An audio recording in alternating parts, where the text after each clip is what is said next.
Syria पर अब विद्रोही गुट हयात तहरीर अल शाम ने कब्जा जमा लिया है। रूस समर्थक सीरिया राष्ट्रपति बशर अल असद देश छोड़कर भाग चुके हैं और इसी के साथ पिछले 13 दिनों से छिड़ी हिंसक जंग फिलहाल थमती नजर आ रही है। खास बात यह है कि HTS का पूरे सीरिया पर दबदबा नहीं है। अभी भी सीरिया के अलग अलग हिस्सों पर अलग अलग विद्रोही गुटों का कब्जा बरकरार है। मसलन उत्तर पूर्वी सीरिया में अमेरिका समर्थित कुर्द लड़ाकों की हुकूमत है, तो वहीं उत्तरी सीरिया में तुर्की समर्थित विद्रोही बलों का कब्जा है। लेकिन इस बीच सीरिया के हालात और ज्यादा तनावपूर्ण तब हो गए जब इजराइल ने ताबड़तोड़ एयर स्ट्राइक की। इजरायली वायुसेना के लड़ाकू विमानों ने लगातार दूसरे दिन सीरिया में 100 से ज्यादा हवाई हमले किए, जो कि ऐतिहासिक हैं। ऐसा पहले कभी नहीं हुआ है।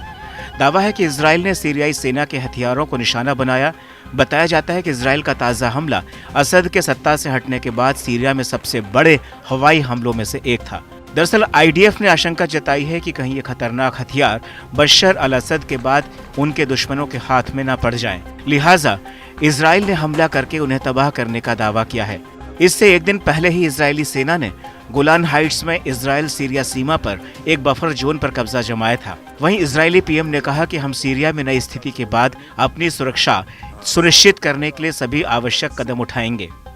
इजरायली विदेश मंत्री गिदोन सार ने खुलासा किया कि इजराइल ने सीरिया में केमिकल वेपन साइट और लंबी दूरी के रॉकेटों पर हमला किया ताकि वह चरमपंथियों के हाथों में न पड़े।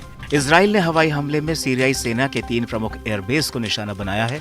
इसके अलावा राजधानी दमिश्क के बाहरी इलाके में एक रिसर्च सेंटर और सईदा जनब इलाके में इलेक्ट्रॉनिक वॉर सेंटर पर भी हमला किया। इजराइल सीरिया के एडवांस हथियारों के भंडार पर हवाई हमले बढ़ाएगा, जमीन पर सीमित सैन्य मौजूदगी को बनाए रखेगा ताकि तख्ता पलट के बाद पैदा होने वाले किसी भी खतरे को रोका जा सके।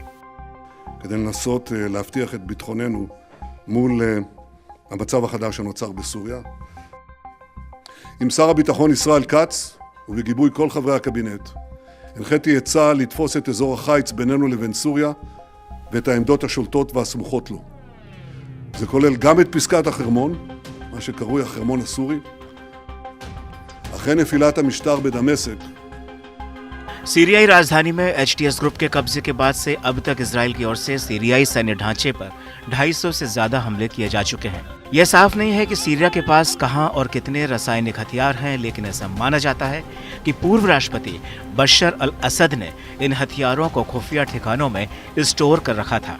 खास बात यह भी है कि इजरायली हमले ऐसे समय हुए हैं जब UN की एक एजेंसी ने सीरिया में अधिकारियों को चेतावनी दी थी कि वह सुनिश्चित करे कि रासायनिक हथियारों के संदिग्ध भंडार सुरक्षित हैं या नहीं। रिपोर्ट्स की माने तो साल 2014 से 2018 के बीच सीरिया के गृहयुद्ध में कम से कम 106 बार केमिकल हथियारों का इस्तेमाल हुआ था। वहीं खबरें तो ये भी हैं कि अमेरिका ने मध्य सीरिया में इस्लामिक स्टेट से जुड़े ठिकानों पर 75 से ज्यादा हवाई हमले किए हैं। तो वहीं नाटो देश तुर्की ने भी अमेरिकी समर्थित कुर्द बलों को हमले में निशाना बनाया। तुर्की समर्थित सीरियाई राष्ट्रीय सेना ने उत्तरी शहर मनबिज पर कुर्दों से कंट्रोल छीन लिया है। ऐसे में कहा जा सकता है कि सीरिया अपने आप से जंग लड़ने के साथ साथ विदेशी ताकतों का भी मोहरा बनकर शिकार हो रहा है।